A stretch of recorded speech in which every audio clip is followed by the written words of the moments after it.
എല്ലാവർക്കും നമസ്കാരം. ഈ പരിഗണനയുടെ കാര്യത്തിൽ മനുഷ്യനാണോ മൃഗങ്ങൾക്കാണോ കൂടുതൽ അർഹത, ഇല്ലെങ്കിൽ കൂടുതൽ പരിഗണിക്കപ്പെടുന്നത് എന്ന് ചോദിച്ചാൽ, ഇപ്പോൾ എൻ്റെ മനസ്സിൽ തോന്നുന്നൊരു ഉത്തരം തികച്ചും അത് മൃഗങ്ങൾക്ക് തന്നെ ആണ് എന്നുള്ളതാണ്. മനുഷ്യനേക്കാൾ കൂടുതൽ പരിഗണന ഇപ്പോൾ ലഭിച്ചുകൊണ്ടിരിക്കുന്നത് മൃഗങ്ങൾക്കാണ് എന്നാണ് എൻ്റെ ഒരു ചിന്താഗതി. ഞാൻ ഇന്നും ഇന്നലെയൊക്കെ നടന്ന ഒന്ന് രണ്ട് സംഭവങ്ങളിലേക്ക് നിങ്ങൾ ശ്രദ്ധയെ കൊണ്ടുപോകാം. ഇപ്പം ഈ കഴിഞ്ഞ കുറച്ച് ദിവസങ്ങളായിട്ട് വയനാട്ടിൽ കേണിച്ചിറ എന്ന് പറയുന്ന സ്ഥലത്ത് ഒരു കടുവ ഇറങ്ങി ഈ ജനത്തിൻ്റെ സ്വൈര്യ ജീവിതം വളരെ മോശമാക്കുകയും അവരുടെ വളർത്തു മൃഗങ്ങളെ കണ്ടമാനം കൊന്നൊടുക്കുകയും അവർക്ക് വളരെ ഭീതിജനകമായ രീതിയിൽ ഒരു കടുവ അങ്ങനെ വിഹരിച്ചുകൊണ്ടിരുന്നു. അപ്പോൾ ആ കടുവേനെ ഇന്നലെ ഒരു കൂട് വെച്ച് കെണി വെച്ച് പിടിച്ചു. അതിൻ്റെയൊക്കെ പുറകിൽ ഒരുപാട് അധ്വാനം ഉണ്ടായിട്ട് പുറകെ നടന്ന ഉദ്യോഗസ്ഥന്മാരെയൊക്കെ നമ്മൾ ആദരിക്കുന്നു, അവരോട് സ്നേഹം അറിയിക്കുന്നു. പക്ഷെ ഇതിന് ലക്ഷങ്ങൾ ചെലവ് ഈ പശുക്കൾ നഷ്ടപ്പെട്ട, ഇല്ലേ സ്വന്തം വളർത്തുമൃഗങ്ങൾ നഷ്ടപ്പെട്ട ആ കർഷകന്റെ കൂടി നികുതി പണത്തിൽ നിന്നാണ് ഇതിന്റെ ചെലവ് എടുക്കുന്നത് നമ്മൾ ചിന്തിക്കേണ്ട ഒരു വിഷയമാണ്. അപ്പോൾ അതിനെ ഇന്ന് രാവിലെ ഇപ്പോൾ തിരുവനന്തപുരത്ത് എത്തിയിട്ടുണ്ട്. അത് മൃഗശാലയിൽ ഒരു 15 ദിവസത്തേക്ക് അതിനെ സൂക്ഷിക്കും എന്താ പറഞ്ഞിട്ടുള്ളത്, അതിന് ചികിത്സിക്കും. കാരണം ഇവരുടെ അന്വേഷണത്തിൽ അത് 10 വയസ്സ് പ്രായമായി, അതായത് കുറച്ച് പ്രായമായി. അതിൻ്റെ വേട്ടയാടാനുള്ള പല്ലുകൾ തേഞ്ഞു പോയി. അതുകൊണ്ട് അതിന് വേട്ടയാടാൻ സാധിക്കുന്നില്ല. അത് വളരെ എളുപ്പത്തിൽ മനുഷ്യരുടെ ഇടയിലേക്ക് വന്നു. മനുഷ്യർ വളർത്തുന്ന മൃഗങ്ങളെയോ ഇല്ലെങ്കിൽ മനുഷ്യരെ തന്നെയോ പിടിച്ച് തിന്നുന്ന ഒരു അവസ്ഥ. അപ്പം അതിനെ സംരക്ഷിക്കാൻ വേണ്ടി അതിനെ ഇപ്പോൾ ലക്ഷങ്ങൾ മുടക്കി അവിടുന്ന് പിടിച്ച് ഇവിടെ തിരുവനന്തപുരത്ത് കൊണ്ടുവന്നു. ഈ നമ്മൾ പോയി കാണാൻ പോകുമ്പോൾ നമുക്ക് മുമ്പേ കാണാതിരിക്കും അതിനെ.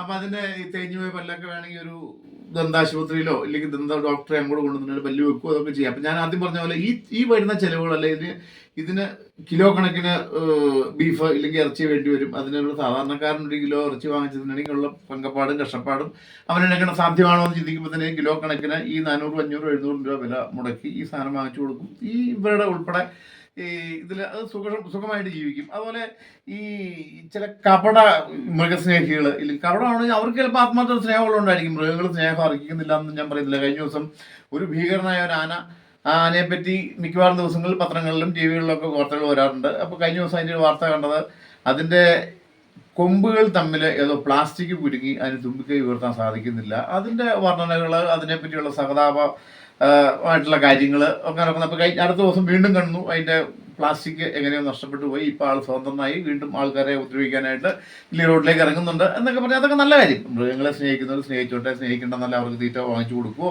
അവരെ മേടിച്ച് പല്ല് വെച്ച് കൊടുക്കുമോ, തലവേദനയ്ക്ക് മരുന്ന് കൊടുക്കുമോ, എന്തെങ്കിലും അവർ ഇഷ്ടം പോലെ ചെയ്യട്ടെ. അപ്പോൾ ഇന്നലെ നമ്മൾ മറ്റൊരു വളരെ ദുഃഖകരമായ ഒരു വാർത്ത നമ്മൾ വായിക്കുന്നു, ഇല്ല നമ്മൾ കാണുന്നു. ഒരു മകൻ ഒരു കുറ്റം ചെയ്തതിന് ആ മകനെ കുറ്റം ആര് ചെയ്താലും മകനായാലും അപ്പനായാലും അമ്മയായാലും ശിക്ഷിക്കപ്പെടേണ്ടതാണ്. ഇപ്പോൾ ഈ ഒരു ഇലക്ട്രിസിറ്റി ബോർഡിൽ നിന്നൊരു നോട്ടീസ് വരുന്നു, ഇല്ലേ അവരുടെ കറണ്ട് കട്ട് ചെയ്യാൻ വരുന്നു. അത് തെറ്റാണെന്ന് പറഞ്ഞാൽ ആ ഓഫീസിൽ ചെന്ന് അവരുടെ മലിനജലം ഒഴിച്ചു, ഇല്ലെങ്കിൽ അവരുടെ ഓഫീസ് ആക്രമിക്കാൻ ശ്രമിച്ചു എന്നൊക്കെ പറഞ്ഞ് പല കാര്യങ്ങളൊക്കെ ചെയ്ത് അവരുടെ പേരിൽ ഈ പയ്യന്മാരുടെ പേരിൽ കേസെടുത്തിട്ടുണ്ട്. കേസെടുക്കണം, അവരെ ശിക്ഷിക്കപ്പെടുകയും വേണം. ഇപ്പം സ്വകാര്യമായിട്ടുള്ളതായാലും സർക്കാരിൻ്റെതായാലും മുതലുകൾ നശിപ്പിക്കുന്നതോ ഇല്ലെങ്കിൽ അതിനിടെ ആക്രമണം ഉണ്ടാകുമ്പോൾ അതിന് ശിക്ഷിക്കപ്പെടണം. പക്ഷേ ഇവരുടെ പിതാവിൻ്റെ പേരിലുള്ള വീട്ടിലുള്ള കറണ്ട് കണക്ഷൻ കട്ട് ചെയ്തു. ഈ പഴയതല്ല, ഇപ്പോഴും ചില സിനിമകളിലൊക്കെ നമ്മൾ കാണുന്നുണ്ട്. ഈ ഗുണ്ടാ സംഘങ്ങൾ വന്നിട്ട് ഇപ്പോൾ വീട്ടിൽ ഒരാളെ അന്വേഷിച്ച് വരുന്നു, ഇല്ല അവർ ഉദ്ദേശിക്കുന്ന ഒരാളെ കിട്ടിയില്ല, ആ വീട്ടിലുള്ള അവരുടെ സ്ത്രീകളെയോ ബാക്കിയുള്ള ആൾക്കാരെ ഉപദ്രവിക്കുന്നില്ല, തട്ടിക്കൊണ്ട് പോകുന്നു, അങ്ങനെ വെച്ച് വില വഹിക്കുന്നു. ഇതിപ്പോൾ അതിനേക്കാൾ കഷ്ടമായില്ലേ KC ബോർഡ് കാണിച്ച ഈ പരിപാടി. ഇപ്പം അവരുടെ ഡയറക്ടർ ഇല്ലെങ്കിൽ അതിന് ഉത്തരവാദപ്പെട്ട ആളുകൾ പറഞ്ഞത്, ഇവരുടെ മകൻ എന്തെങ്കിലും കുറ്റം ചെയ്തിട്ടുണ്ടെങ്കിൽ ആ കുറ്റത്തിന് പകരമായിട്ട് മറ്റവരുടെ കണ്ടുകിടാൻ കിട്ടുന്നത് ജലം, വെളിച്ചം, വായു, ഇതൊക്കെ നിഷേധിക്കാൻ പറ്റുന്ന കാര്യമാണ്. അവരവരുടെ കറണ്ട് ബില്ല് അടച്ചിട്ടുണ്ട്. മറ്റോ കറണ്ട് ബില്ല് അടച്ചിട്ട് അവന് പിഴ ഈടാക്കട്ടെ, അവരെ കട്ട് ചെയ്യട്ടെ.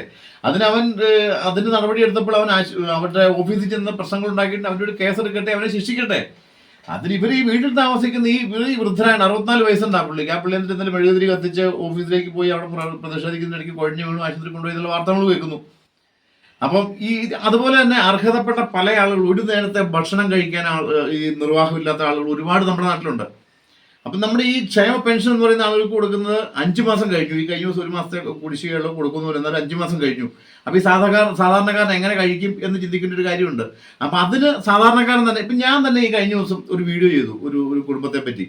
അവർ 3 മക്കളും ഒരു അമ്മയും അപ്പനും അടങ്ങുന്ന ഒരു കുടുംബം, ഒരു പ്രത്യേക സാഹചര്യത്തിൽ. അതിൻ്റെ കഴിഞ്ഞ ദിവസം വീഡിയോ ഞാൻ പ്രത്യേകം പറഞ്ഞിട്ടുണ്ട്. അവർ ആശുപത്രിയിൽ കിടക്കുക. അവർക്ക് ഒരു നേരത്തെ ഭക്ഷണം കഴിക്കാൻ പോലും പൈസയില്ല, ആരെങ്കിലും കഴിയുന്നവർ സഹായിക്കണം എന്ന് പറഞ്ഞ് ഞാൻ വീഡിയോ ഇട്ടു. അതിനകത്ത് എത്ര പേര് സഹായിച്ചു എന്ന് എനിക്കറിയില്ല, എത്ര പേര് അതിനോട് സഹതാപം പ്രകടിപ്പിച്ചു, ഇല്ലെങ്കിൽ എത്ര പേരാണ് സഹായിച്ചു എന്നുള്ളത് എനിക്ക് വ്യക്തമായിട്ട് അറിയാം. കാരണം ഏതാണ്ട് ഒരു ദിവസം തന്നെ 15,500 രൂപ അവർക്ക് അതൊരു വലിയ കാര്യമാണ്, നിസ്സാരമെന്നല്ല പറയുന്നത്. അവർക്ക് അന്ന് കൊടുക്കാൻ പറ്റി. അവരുടെ അത്യാവശ്യം ഭക്ഷണ കാര്യങ്ങളൊക്കെ 2 ആഴ്ച കൂടെ അവർ ആശുപത്രി കിടക്കുന്നു പറഞ്ഞിട്ടു. അപ്പം അങ്ങനെ ഈ അവരുടെ ഒരു സാഹചര്യത്തിൽ സർക്കാർ ആശുപത്രിയിൽ പോയി ചികിത്സ നേടാൻ പറ്റിയ ഒരു അവസ്ഥയല്ല. അങ്ങനെ 2-3 ഘടകങ്ങൾ ഒന്നിച്ചു ചേർത്തിട്ടുള്ള ചികിത്സ അവർക്ക് ആവശ്യം വയ്ക്കുന്നു.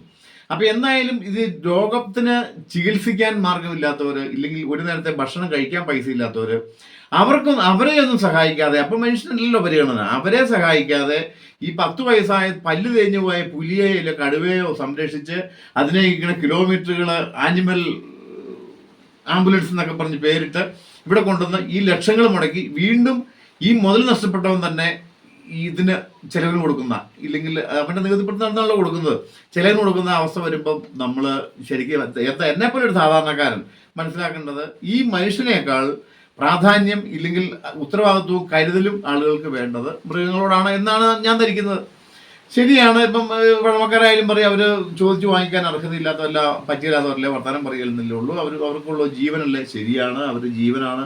പക്ഷേ ഈ മനുഷ്യന്റെ സ്വകാര്യതയിലേക്ക് കടന്നു വരുന്നവരെ ശിക്ഷിക്കാനുള്ള സംവിധാനം ഉണ്ടാകണമെന്ന് ഇപ്പം ഞാൻ പറഞ്ഞൊരു ഓഫീസിൽ കയറി ഒരാൾ ഒരു പ്രശ്നം ഉണ്ടാക്കി അവനെ ശിക്ഷിക്കുന്നു, അവനെ അറസ്റ്റ് ചെയ്യുന്നു, അവന്റെ ബന്ധുക്കളെ ഇല്ലേ അവന്റെ മാതാപിതാക്കളെ ഇനി കുറച്ച് കഴിയുമ്പോൾ അയലോക്കാരെ കൂടെ ശിക്ഷിക്കുന്ന അവസ്ഥ വരികയല്ലേ. അപ്പം അതിന് തയ്യാറായിട്ടുള്ള ഒരു ഭരണസമൂഹം നമുക്കുണ്ടെങ്കിൽ എന്തുകൊണ്ട് ഈ പട്ടിണി കിടക്കുന്ന, ഇല്ലെങ്കിൽ ഈ ചികിത്സയ്ക്ക് യോഗ്യരായിട്ടും അതിന് സൗജന്യമായിട്ട് ചികിത്സ കൊടുക്കാത്ത ഒരു സമൂഹം വരുമ്പോൾ തീർച്ചയായിട്ടും ഇത് മൃഗാതിഥ്യത്വം തന്നെയാണ്. മൃഗങ്ങൾക്ക് വേണ്ടി തന്നെയാണ് ഇവിടെ ഇപ്പോഴും കാര്യങ്ങൾ നടക്കുന്നത്. അത് മാറ്റം വരണം. മൃഗങ്ങൾ വേണ്ടെന്നല്ല, മൃഗങ്ങൾ വേണം. പക്ഷേ മൃഗങ്ങളെക്കാൾ ഉപരി മനുഷ്യനായിരിക്കണം പരിഗണന എന്നാണ് എനിക്ക് ഈ അവസരത്തിൽ എൻ്റെ ചിന്തയിൽ എനിക്ക് തോന്നുന്നത്. നന്ദി, നമസ്കാരം.